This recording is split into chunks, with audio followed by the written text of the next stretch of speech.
retell a book called Matilda. So my mom bought this book to me, and I have a whole collection that you could see right over here. Also on the top, it said Roald Dahl, the world's #1 storyteller.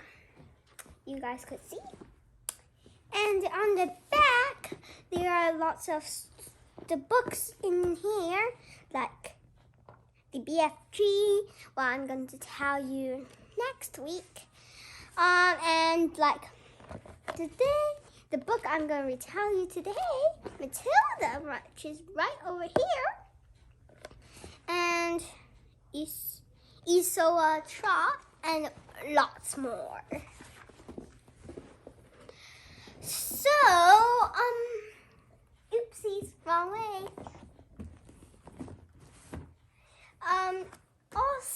And I want to tell you something. This book is very sad and very funny. And this little girl, she has a mom and dad, but her mom and dad are very mean to her. But her mom and dad is not mean to her big brother. So this little girl does not like it. So one day she made a prank. And do you know what prank is it? Even though she was very small, she had an idea. She held an extremely long stick and tried to grab the hat, and the hat came down, falling.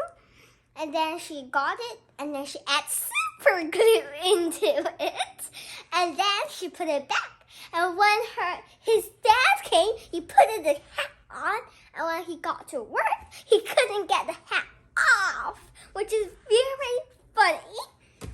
Also, her teacher's name is called Miss Honey. You could see here, Miss Honey. This is her name, Miss Honey. And she has also Matilda has a principal. Her principal's name is called Mrs. Trunchbull. Mrs. Trunchbull is a very mean person. She's like, when she's angry, she would grab somebody's hair. She grabs somebody's hair and wave it like crazy, which is weird. Like, none of them, like not even the meanest teacher would do that.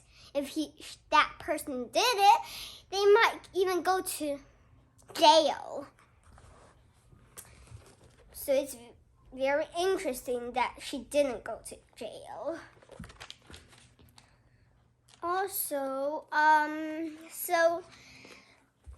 she's very talented. Like she learned math and reading books by herself without a parent's help. She noticed that she could do math and reading books when she was 3. And when her family are very busy, like her mom every Saturday she has to go to sports. His dad has to go to, every Friday, her mom has to go to sports, and her dad has to go to work, and his brother had to go to school.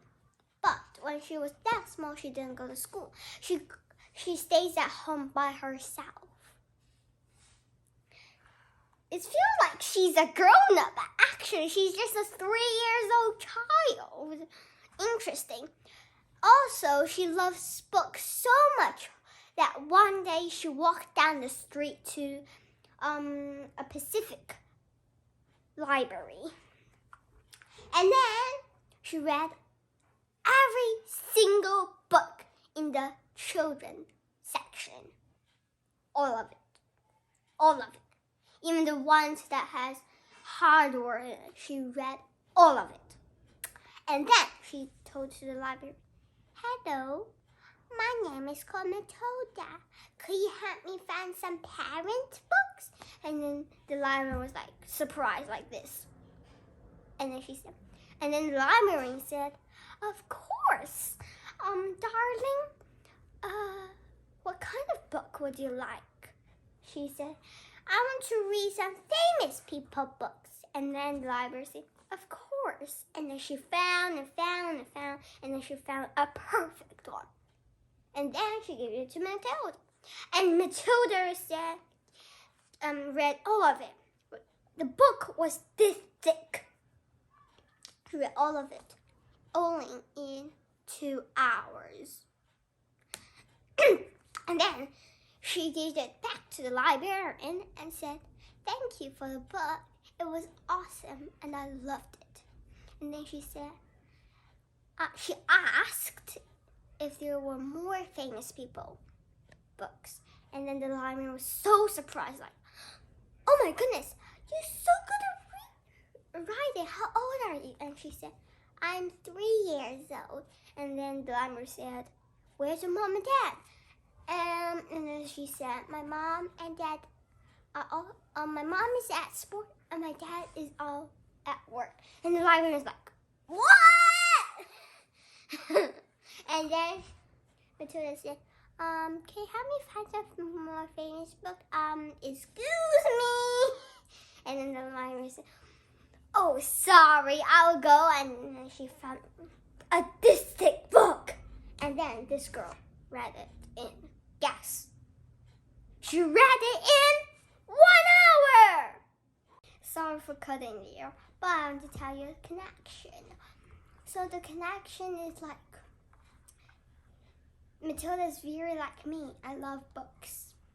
I love thick books, just like Matilda. And I like famous people books, just like Matilda. And I'm good at math. I'm an expert at math, same as Matilda. Also, little kids, they might find out it's boring to read a book without pictures, but actually, when you read no pictures book, they're better than pictures books, because when you read the sentence, you can think a picture of your own into your mind. And you don't have to look at the picture they say. You can think of your own one, not like other books, like the children books you saw and you have to look at it. But if it's an adult book, you can think of the pictures in your mind, which is very interesting and I love it. Yeah. Bye-bye, guys.